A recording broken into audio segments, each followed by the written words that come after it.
You shoulders on your wallet.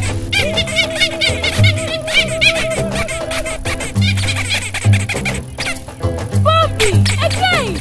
What's the drama? Drama? Colleagues, elections for special interest groups are calling. SIGs, elections, youth, PWDs, elderly. It's time to vote for our leaders. June through August. From village to parish to district to nationals. Youth, PWDs, elderly. It's time, go vote your leaders. No! Elections are supposed to be peaceful. Easy vote, okay?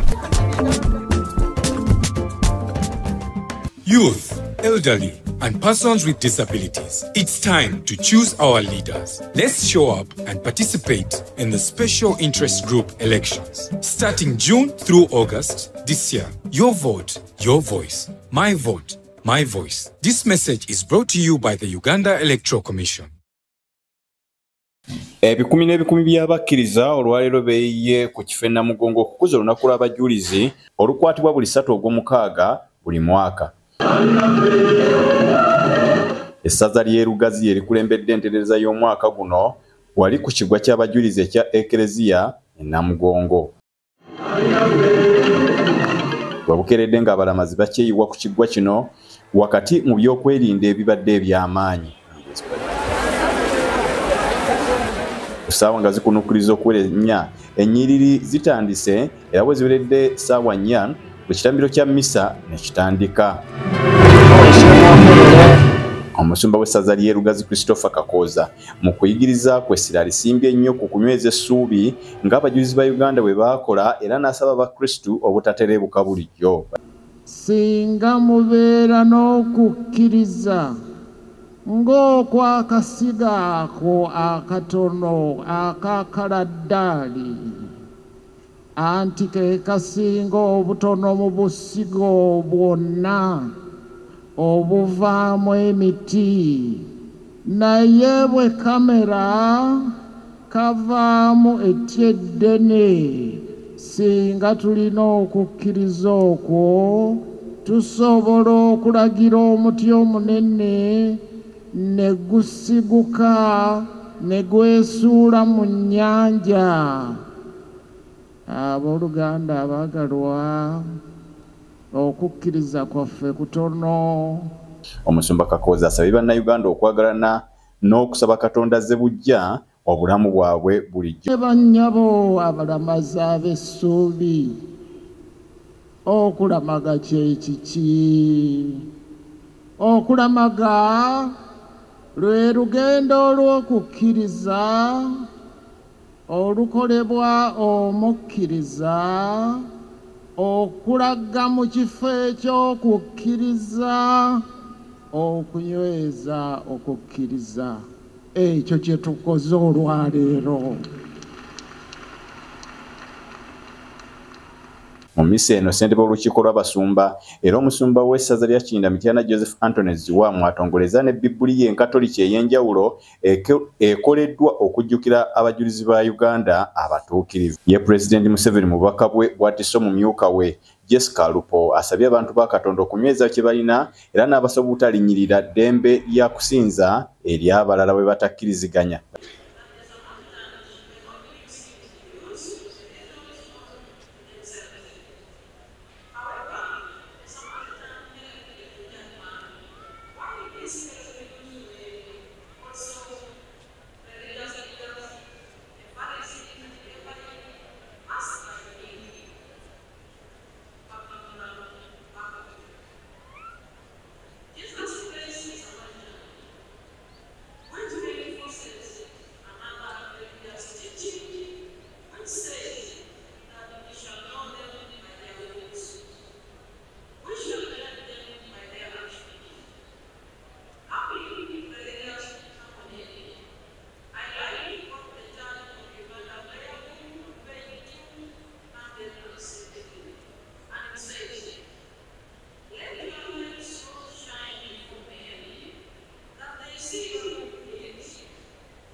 Museveni alagire ne gavumenti ye etandika okuteeka ssente z'okulabirira Namugongo mu mbalirira eya buli mwaka.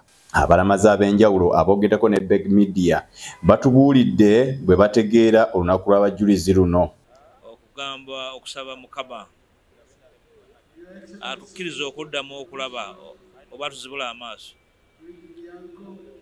Atamanyi bya musonga ayinza okulowooza nti amaaso agoogerebwako ge gano agafa agalaba. Naye amaaso ag'obwongo, amaaso ag'omu ngalo, agaaso ag'omu mutima ge googerwako.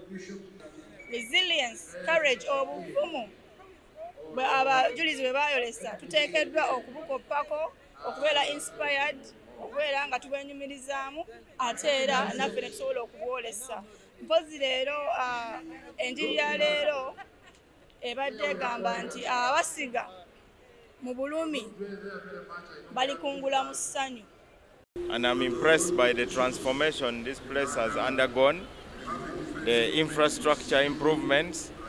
No wonder the Archbishop of Kampala Archdiocese and then the chairman of the Episcopal Conference are expressing appreciation.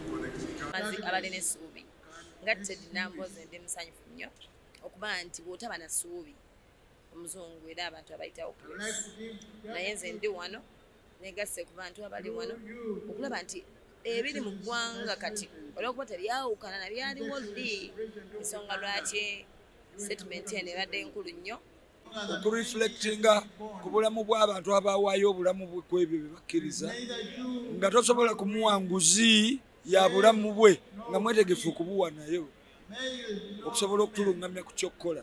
Uganda is guaranteed of peace.